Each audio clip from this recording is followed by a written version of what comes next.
So இன்றைக்கி கிரிப்டோவில் ஒரு trading strategy பார்ப்போம். இந்த ட்ரேடிங் ஸ்ட்ராட்டஜி எல்லாருக்குமே தெரிஞ்சது தான். பட் அதை அப்படியே நம்ம ரிவர்ஸில் பண்ண போகிறோம். ஏன்னா எந்த ஸ்பெசிஃபிக் ஒரு இண்டிகேட்டர் என்ன ஸ்பெசிஃபிக் அசட் கிளாஸில் நமக்கு அப்ளை பண்ணணும் நமக்கு ஃபஸ்ட்டு தெரிஞ்சிருக்கணும். ஃபார் அன் எக்ஸாம்பிள் ஆர்எஸ்ஐ எடுத்துப்போம். ஆர்எஸ்ஐனால எல்லார் மைண்ட்லேயும் வர்றது ஓவர் பாட் ஓவர் சோல்டு. 70க்கு மேலே இருந்தால் அது ஓவர் பாட்டு, ஒன்று நீ செல் பண்ணிவிடு. 30க்கு கீழே இருந்தால் அது ஓவர் சோல்டு, அப்போ பை பண்ணு அப்படின்ற மாதிரி ஒரு மீன் ரிவர்ஷன் ட்ரேடிங் ஸ்ட்ராட்டஜியை தான் ஆர்எஸ்ஐயை எல்லாருக்கும் ஆக்சுவலி தெரிஞ்சிருக்கும். பட் அதை அப்படியே நம்ம ரிவர்ஸ் பண்ண போகிறோம் கிரிப்டோவில். ஸோ கிரிப்டோவை பொறுத்த வரைக்கும் இந்த அசட் கிளாஸ் எப்போவுமே ஒரு ட்ரெண்டிங் இன் நேச்சர், ஒரு பிரேக் அவுட் பண்ணி நல்லா அப் ட்ரெண்டில் போகிற ஒரு பர்டிகுலர் அசட் கிளாஸ். மற்ற அசட் கிளாஸோட கம்பேர் பண்ணும்போது சைக்கிளிக்கல் கிடையாது. ஸோ அப்படி இருக்கும்போது ஆர்எஸ்ஐ எப்பப்பெல்லாம் 70க்கு மேலே போகுதோ அப்போ பை பண்ணும். அண்ட் தென் எப்பப்பெல்லாம் ஆர்எஸ்ஐ 30 கீழே போகுது அப்போ செல் பண்ணுவோம். அப்படியே உல்ட்டா or whatever you learned. அப்படின்னா என்ன அர்த்தம்? இந்த ஆர்எஸ்ஐ ஸ்ட்ராட்டஜி நான் உல்ட்டா பண்ணேன்னா ஒர்க் ஆகலைன்னு தானே அர்த்தம். பட் இந்த ஸ்ட்ராட்டஜி அப்படியே நம்ம அப்ளை பண்ணி டெஸ்ட் பண்ணால் நீங்களே ரிட்டர்ன்ஸ் எப்படி வருதுன்னு பாருங்கள். இப்போ நீங்கள் பார்த்துட்டு இருக்கிறது பிட்காயின். அதில் நான் ஹார்லி சார்ட் மென்ஷன் பண்ணியிருக்கேன். ஸோ ஹார்லி சார்ட்டில் கீழே வந்து ஆர்எஸ்ஐ நார்மல் ஆர்எஸ்ஐ 14 போட்டிருக்கு. ஸோ இதில் பார்த்தாலே கிளியராக தெரியுது. இந்த பீரியட்லாம் பார்த்தீங்கன்னா கிரேட்டர் தென் 70. அண்ட் அதே மாதிரி அதுக்கப்புறம் எப்போ அது கீழே 30 கீழே போயிருக்குன்னா இங்கே தான் கீழே 30 கீழே போயிருக்கு. ஸோ அப்படின்னா என்ன அர்த்தம்னா நான் இந்த இடத்துல வாங்கியிருப்பேன் அண்ட் செல் பண்ணது பார்த்திங்கன்னா இந்த இடத்துல செல் பண்ணியிருப்பேன். ஸோ ஆல்மோஸ்ட் ஒரு பெரிய ட்ரெண்டை என்னால் ஈஸியாக கேப்சர் பண்ணியிருக்க முடியும். ஸோ இது வந்து ஒரு எக்ஸாம்பிள். ஓகே, நம்ம பிக் பண்ணி காமிக்கிற மாதிரி இருக்கும். பட் இது அப்படியே நான் வந்து மல்டிபிள் டைம் ஃப்ரேம்ஸ் நான் ஓவராலாக பார்த்தீங்கன்னா மல்டிபிள் டைம்ஸ் இதே மாதிரி நிறைய வாட்டி நடந்திருக்கு. எப்பப்போலாம் அது 70க்கு மேலே போதும். சரி, ஒரு எக்ஸாம்பிள் இங்கெல்லாம் வந்து 70க்கு மேலே போயிருக்குன்னா நெக்ஸ்ட்டு இங்கே தான் க்ளோஸ் ஆகிருக்கு. ஸோ நான் இந்த இடத்துல வாங்கியிருப்பேன், திருப்பி இந்த இடத்துல தான் விற்றுருப்பேன். ஸோ எனக்கு ஓவராலாகவே வந்து ஒரு பெரிய ட்ரெண்ட் இந்த மாதிரி மல்டிபிள் டைம்ஸ் என்னால் கேப்சர் பண்ண முடியும். இது விஷுவலாக நம்ம பார்க்குறோம். இதை நான் அப்படியே ஒரு பைன் ஸ்கிரிப்டில் இதை நான் ஒரு கோட் எழுதி இதை நான் பேக் டெஸ்ட் பண்ணி உங்களுக்கு ரிட்டர்ன்ஸாக காமிக்கிறேன். எவ்வளோ ரிட்டர்ன்ஸ் வந்திருக்கு, எவ்வளோ ட்ராடவுன் வந்திருக்கு. ஸோ இந்த பைன் ஸ்கிரிப்ட் கோடில் சேம் ஆர்எஸ்ஐ 14 யூஸ் பண்ணியிருக்கேன். இதை நான் இங்கே வந்து கோடில் தான் பண்ணணும்னு அவசியம் இல்லை. நீங்கள் மேனுவலாகவே ஒரு சார்ட் ஓப்பன் பண்ணிவிட்டு இதே மாதிரி எப்பப்போல்லாம் அது ஆர்எஸ்ஐ 70க்கு மேலே இருக்கோ அப்போ வாங்குங்க. எப்பப்போல்லாம் ஆர்எஸ்ஐ 30க்கு கீழே போதோ அப்போ விற்றுட்டாலே போதும். ஏன்னா இது வந்து ரெகுலராக உங்களுக்கு அடிக்கடி ட்ரேட்ஸ் கொடுக்க போட வேண்டியது அவசியம் இல்லை.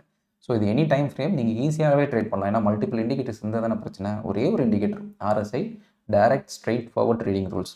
ஸோ 30 and 70 நான் கொடுத்துட்டேன். இப்போ நான் ஆட் டு சார்ட் கொடுத்துட்டு இப்போ பார்த்தீங்கன்னா அதுவே எப்பப்போலாம் பை பண்ணணும் எப்பப்போலாம் செல் பண்ணணும் அதில் ஆரோ மார்க் கூட வந்துடும். ஸோ இப்போ இன்னும் உங்களுக்கு ஈஸியாக இருந்துடும். ஸோ இப்போ நான் இந்த இடத்துல பை பண்ணியிருக்கிறேன் அண்ட் அதுக்கப்புறம் இந்த இடத்துல செல் பண்ணியிருக்கிறேன். ஸோ அதேமாதிரி திருப்பி பார்த்தீங்கன்னா இந்த இடத்துல பை பண்ணியிருக்கிறேன். ஆட்டோமேட்டிக்காக இங்கே பையர் வந்துருக்கு பாருங்க. ஸோ ஆர்எஸ்ஐ எப்பப்போலாம் 70க்கு மேலே போயிருக்கோ அப்போ பை வருது, ஆர்எஸ்ஐ 30 கீழே போகும்போது செல் வருது. ஸோ இது வந்து லாங் ஒன்லி ஸ்ட்ராட்டஜி. எப்பப்போலாம் வந்து உங்களுக்கு இன்கேஸ் சம்டைம்ஸ் இந்த இடத்துல வந்திருக்கு பட் அதேமாதிரி உடனே அது க்ளோஸ் பண்ணிடுச்சு. இது லாஸ் மேக்கிங் ட்ரேட் தான். பட் நம்மளோட லாஸ் மினிமலாக இருக்குது. பட் ப்ராஃபிட் வந்ததுன்னா அது பெரிய ட்ரெண்டை ஈஸியாக கேப்சர் பண்ணிடுது.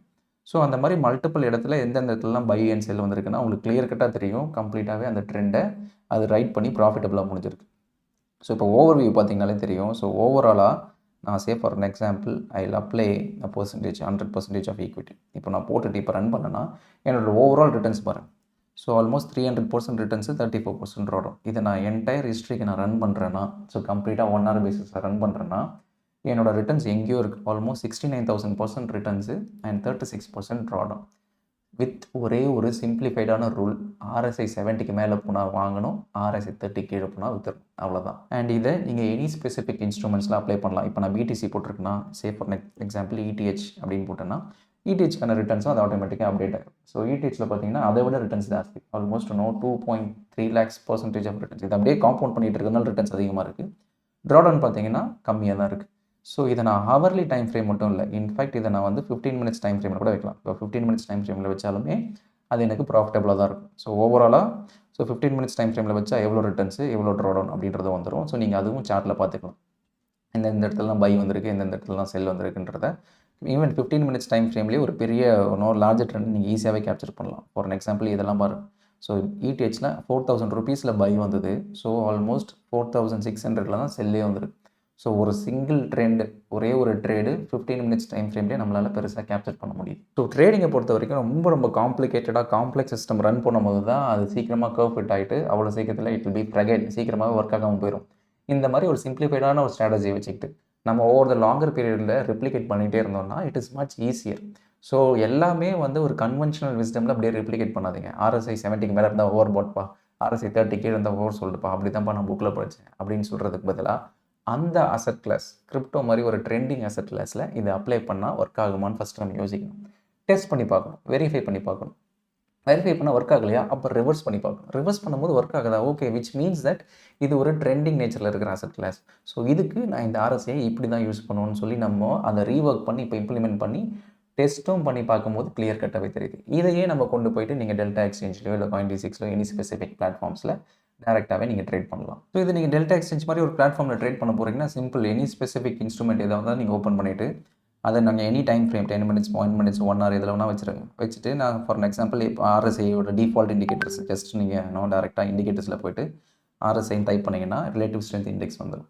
அதை ஆட் பண்ணிட்டீங்கன்னா அப்போ பாருங்கள். ஸோ ஓவராலாக எப்போது 70க்கு மேலே போயிருக்கு, ஓகே இந்த இடத்துல 70க்கு மேலே போயிருக்கா, ஸோ அப்போ நான் டேரெக்டாக I will get in. So இந்த இடத்துல தான் ஃபஸ்ட்டு சிக்னல் வந்திருக்கு, ஸோ நான் பையிங் கொடுத்துருப்பேன்.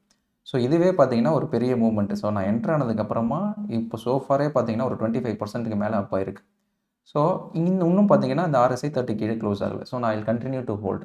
ஸோ இந்த ஒரே ட்ரேடில் என்னால் பெரிய ட்ரெண்டை ஈஸியாக கேப்சர் பண்ண முடியும். ஸோ இதுக்கு நான் என்ன ஸ்பெசிஃபிக்னோ காயின் வேணாலும் நான் அதை அப்ளை பண்ணி இந்த இண்டிகேட்டரை போட்டுட்டு எனக்கு கம்ஃபர்டபுளான டைம் ஃப்ரேம் செலக்ட் பண்ணிவிட்டு அந்த ஆர்எஸ்ஐ அப்ளை பண்ணி I can directly purchase. So இப்போ இன்கேஸ் இப்போ தான் வந்து ஆர்எஸ்ஐ 30க்கு மேலே போயிருக்குன்னா டேரெக்டாக பைன்னு வந்துட்டு சேவ் வாட் எவர் லாட்ஸ். இப்போ 10 லாட்ஸ் எனக்கு வேணும்னா 10 லாட்ஸ்னு கொடுத்தீங்கன்னா ஒரு $10 தான் பிளாக் ஆகும் மார்ஜின். ஸோ டேரெக்டாக பைன்னு கொடுத்தீங்கன்னா order will get placed. That's all. So இப்போ ஆர்எஸ்ஐ 30 கீழே எப்போ க்ளோஸ் ஆகுதோ அப்போ நீங்கள் எக்ஸிட் பண்ணால் போதும். ஸோ ஜஸ்ட் இது லாங் ஒன்லி ஸ்ட்ராட்டஜி, ஷார்ட் கிடையாது. எப்பப்பெல்லாம் ஆர்எஸ்ஐ 70க்கு மேலே இருக்கும் கோ லாங், ஆர்எஸ்ஐ 30 கீழே இருக்கும்போது ஜஸ்ட் க்ளோஸ் லாங், அவ்வளோதான். So this is what I want to convey. So hope you found it helpful. In case இப்போ நான் எக்ஸ்பிளைன் பண்ணதில் ஏதாவது டவுட்ஸ்னால் கமெண்ட்ஸில் மென்ஷன் பண்ணுங்கள், நான் அட்ரஸ் பண்ணுறேன்.